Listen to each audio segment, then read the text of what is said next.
নেশা বিরোধী অভিযানে আবারও বড়সড় সাফল্য পেল আগরতলা জিআরপি থানার পুলিশ ও আরপিএফ।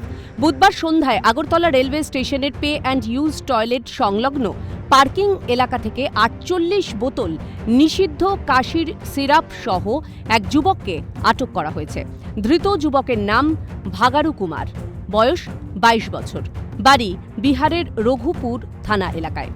গোপন সূত্রের খবরের ভিত্তিতে যৌথ তল্লাশি চালিয়ে তার পিঠের ব্যাগ থেকে এই বিপুল পরিমাণ মাদক উদ্ধার করা হয়। আমাদের আগরতলা জিআরপিএস থানার অফিসার এবং স্টাফ এবং পার্শ্ববর্তী আরপিএফ এর স্টাফ মিলে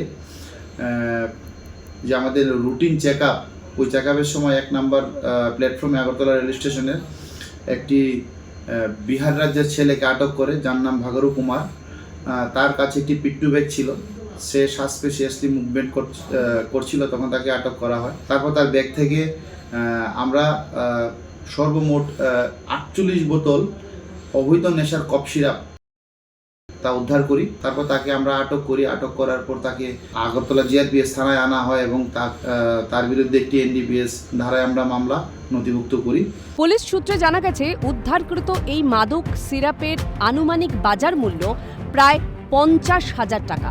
ধৃতদের বিরুদ্ধে এনডিপিএস আইনের নির্দিষ্ট ধারায় আগরতলায় জিআরপি থানায় মামলা রুজু করা হয়েছে। প্রাথমিক জিজ্ঞাসাবাদে জানা গেছে, সে এই নিষিদ্ধ সামগ্রী বিহার থেকে পাচারের উদ্দেশ্যে নিয়ে এসেছিল।